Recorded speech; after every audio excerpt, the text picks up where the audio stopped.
Hello friends, welcome to Defense GK YouTube channel. So friends, সকল আজি মই আকৌ লৈ আহিছো 15টা ইম্পৰ্টেন্ট কুৱেশ্যন যিবোৰ কুৱেশ্যন নেকি Assam police, Indian army, SSC GD, APDCL, RPF সকলোবোৰ আপকামিং এক্সামৰ বাবে বহুত ইম্পৰ্টেন্ট। So friends, সকল যদি কোনোবাই নতুন চাইছে মোৰ চেনেলটো এতিয়ালৈকে সাবস্ক্ৰাইব কৰা নাই, প্লিজ সাবস্ক্ৰাইব কৰি ল'ব আৰু বেল আইকনটো প্ৰেছ কৰি দিব। তেতিয়াহ'লে মই দিয়া যিকোনো ভিডিঅ' লগে পাই যাব আৰু চাব পাৰিব। So friends, তেতিয়াহ'লে দেৰি নকৰি ভিডিঅ'টো আৰম্ভ কৰিছোঁ। So আজিৰ প্ৰথম প্ৰশ্নটো দিয়া আছে কুৱেশ্যন নম্বৰ 1, কোনজন ব্যক্তিৰ বলিষ্ঠ পদক্ষেপত ভাৰতীয় ৰাজ্যসমূহ একত্ৰিত হৈছিল? জৱাহৰলাল নেহেৰু, চৰ্দাৰ বল্লভভাই পেটেল, মহাত্মা গান্ধী, সুভাষ চন্দ্ৰ বসু। গতিকে ইয়াৰে শুদ্ধ উত্তৰটো হ'ব option number B, Sardar Vallabhbhai Patel. Question number 2 দিয়া আছে ব্ৰিটিছ প্ৰধানমন্ত্ৰী এটলীয়ে ক্ষমতা হস্তান্তৰ ঘোষণা কৰাৰ সময়ত ভাৰতৰ ভাইচৰয় কোন আছিল? Lord Irwin, lord Havel, lord Curzon, lord Minto. ইয়াৰে শুদ্ধ উত্তৰটো হ'ব option number B, lord Havel. Question number 3 দিয়া আছে কোনে ৰাজনীতি এৰি পণ্ডিচেৰীত আশ্ৰম সজাইছিল? অপশ্যন দিয়া আছে 4টা, অৰবিন্দ ঘোষ, ভিকাজী কামা, লোকমান্য তিলক, বিপিন চন্দ্ৰ পাল। ইয়াৰে শুদ্ধ উত্তৰটো হ'ব অপশ্যন নম্বৰ এ, অৰবিন্দ ঘোষ। কুৱেশ্যন নম্বৰ 4 দিয়া আছে ফৰৱাৰ্ড ব্লকৰ প্ৰতিষ্ঠাপক কোন আছিল? সুভাষ চন্দ্ৰ বসু, ৰাজা ৰামমোহন ৰায়, মতিলাল নেহেৰু, উমেশ চন্দ্ৰ বেনাৰ্জী। ইয়াৰে শুদ্ধ উত্তৰটো হ'ব অপশ্যন নম্বৰ এ, সুভাষ চন্দ্ৰ বসু। কুৱেশ্যন নম্বৰ 5 দিয়া আছে ভাৰতীয় সংবিধানৰ কিমান নং অনুচ্ছেদ অনুসৰি ভাৰতবৰ্ষৰ সকলো নাগৰিকৰে ভোটাধিকাৰ আছে? 326, 295, 317। অপশ্যন ডি দিয়া আছে এটা নহয়। গতিকে ইয়াৰে শুদ্ধ উত্তৰটো হ'ব অপশ্যন নম্বৰ এ, 326, 326 নং অনুচ্ছেদ অনুসৰি ভাৰতৰ সকলো নাগৰিকৰে ভোটাধিকাৰ আছে।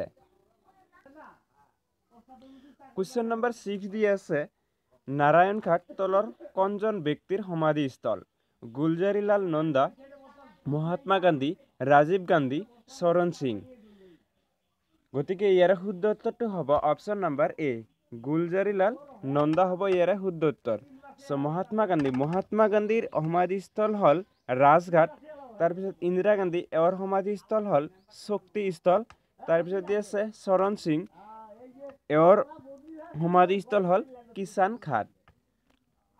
কুৱেশ্যন নম্বৰ 7 দিয়া আছে তলৰ কোনজন ব্যক্তিক বিহাৰ গান্ধী হিচাপে জনা যায়? মহাত্মা গান্ধী, ইন্দিৰা গান্ধী, ডক্টৰ ৰাজেন্দ্ৰ প্ৰসাদ, লাল বাহাদুৰ শাস্ত্ৰী। গতিকে ইয়াৰে শুদ্ধ উত্তৰটো হ'ব option number C, doctor Rajendra Prasad. Question number 8 দিয়া আছে জাহাংগীৰ কা মকবৰা ক'ত অৱস্থিত? লাহোৰ, কলকাতা, উদয়পুৰ, জয়পুৰ। ইয়াৰে শুদ্ধ উত্তৰটো হ'ব অপশ্যন নম্বৰ এ, লাহোৰত অৱস্থিত। কুৱেশ্যন নম্বৰ 9 দি আছে জাপানৰ ৰাজধানী চহৰ কি? টকিঅ', বেংকক, কলম্বো, ঢাকা। গতিকে ইয়াৰে শুদ্ধ উত্তৰটো হ'ব অপশ্যন নম্বৰ এ, টকিঅ' হ'ল জাপানৰ ৰাজধানী চহৰ। তাৰপিছত দি আছে বেংকক হ'ল থাইলেণ্ডৰ ৰাজধানী। তাৰপিছত দি আছে কলম্বো, এইটো হ'ল শ্ৰীলংকাৰ ৰাজধানী, ঢাকা বাংলাদেশৰ ৰাজধানী। কুৱেশ্যন নম্বৰ 10 দি আছে তলৰ কোনখন দেশৰ সংসদক কংগ্ৰেছ বুলি কোৱা হয়? America, Japan, Iran, Bharat. গতিকে ইয়াৰে শুদ্ধ উত্তৰটো হ'ব অপশ্যন নম্বৰ এ, আমেৰিকাৰ সংসদক কংগ্ৰেছ বুলি কোৱা হয়। তাৰপিছত জাপানৰ সংসদক কোৱা হয় ডায়েট বুলি কোৱা হয়। চ' নেক্সট কুৱেশ্যনলৈ আহিছোঁ। কুৱেশ্যন নম্বৰ 11 দি আছে কানাডাৰ ৰাষ্ট্ৰীয় খেল কি? Hockey, ice hockey, table tennis, volleyball. গতিকে ইয়াৰে শুদ্ধ উত্তৰটো হ'ব option number B, ice hockey হ'ল কানাডাৰ ৰাষ্ট্ৰীয় খেল।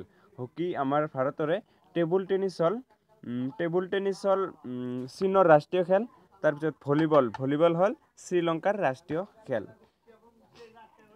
কুৱেশ্যন নম্বৰ 12 দিয়া আছে ভাৰতীয় সংবিধানত সমৱৰ্তী সূচী তলৰ কণ্ঠ দেশৰ পৰা লোৱা হৈছে অষ্ট্ৰেলিয়া ব্ৰিটেইন আমেৰিকা আয়াৰলেণ্ড গতিকে ইয়াৰে শুদ্ধ উত্তৰটো হ'ব অপশ্যন নম্বৰ এ অষ্ট্ৰেলিয়া হ'ব ইয়াৰে শুদ্ধ উত্তৰ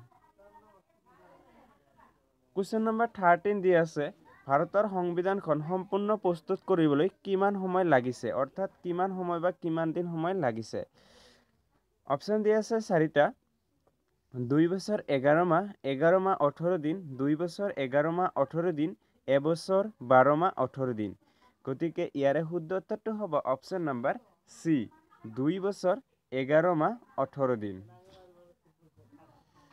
কুৱেশ্যন নম্বৰ 14 দিয়া আছে ভাৰতৰ বৃহত্তম চিৰিয়াখানা জুবলজিকেল গাৰ্ডেন ক'ত অৱস্থিত অসম কলকাতা উত্তৰ প্ৰদেশ উত্তৰাখণ্ড ইয়াৰ শুদ্ধ উত্তৰটো হ'ব অপশ্যন নম্বৰ বি কলকাতাত অৱস্থিত কুৱেশ্যন নম্বৰ 15 দিয়া আছে কুতুব মিনাৰৰ উচ্চতা কিমান